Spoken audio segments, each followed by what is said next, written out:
It's week 19 of the 52-week art journal journey, and we're exploring watercolors this week.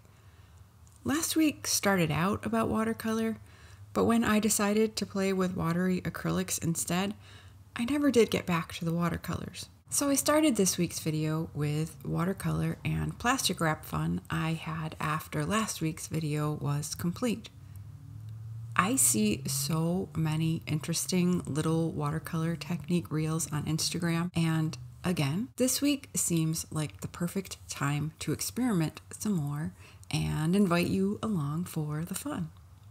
If you're new here and wondering what the 52-week art journal journey is all about, check the description for a link to our week 1, where we made our journals and this journey our own. There's also week 2 for anyone who needs to know or be reminded that our art journals aren't the place to pursue impossible perfection. Have fun, explore, learn, grow.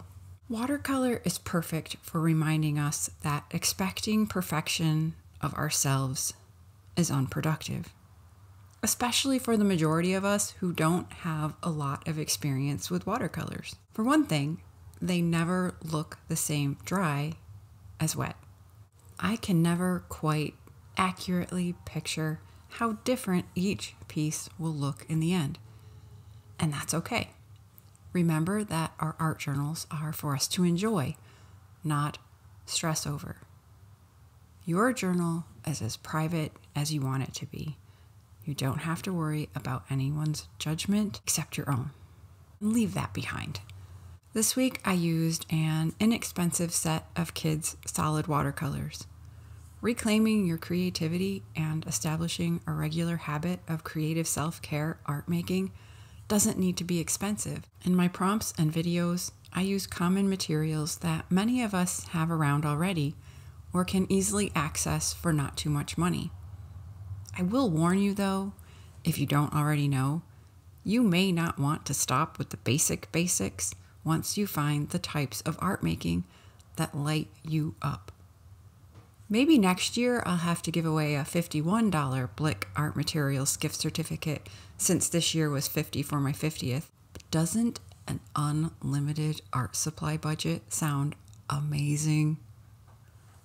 Other things I ended up using in this week's video: a cup of clean water, which I had to replace multiple times, soft paintbrushes in various sizes and shapes, plastic wrap, as mentioned, a plastic juice bottle cap, micron pens, and rubbing alcohol. I decided the first plastic wrap piece was perfect for playing with a bubble effect I'd tried in the past, but thought my colors were too vivid to look like bubbles, but they were fun anyway. They didn't make it into a video because I ended up going a different direction that week.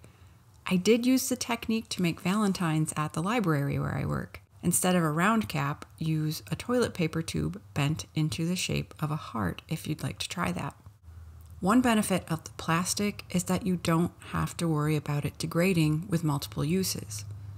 If you try the toilet paper tube method, either as a heart or round or other shape you can squeeze it into, it works best if you wet the tube before applying the paint to the edge. That's the first step, to apply watercolor around the edge of the cap or tube.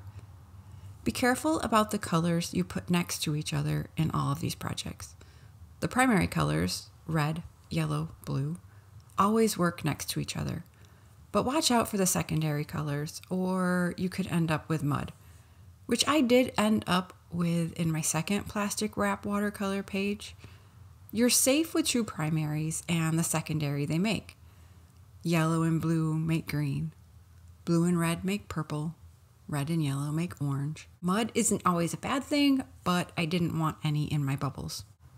More than once, I forgot to actually hit the record button before I started painting this week. So my first 2 circles just appear. The problem I had most this week was too much water. In some cases, the corner of a paper towel can be useful for that. I've seen flowers with petals made from 2 drops of color spread around in a petal shape. And yeah, I forgot to turn on the camera. After it was dry, I added some buds with the same technique on a smaller scale.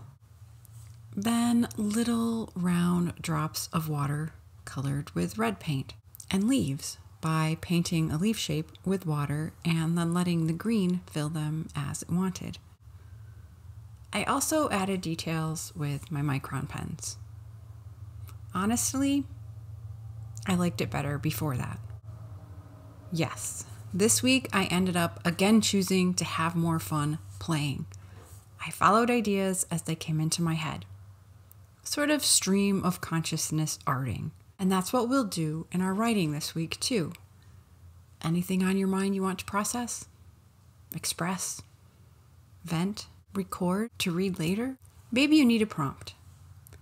Here's one. Today I start writing. Keep writing. Whatever comes to mind. Go with your flow, so to speak, as watercolor pigment moves with and through water. And back to the art.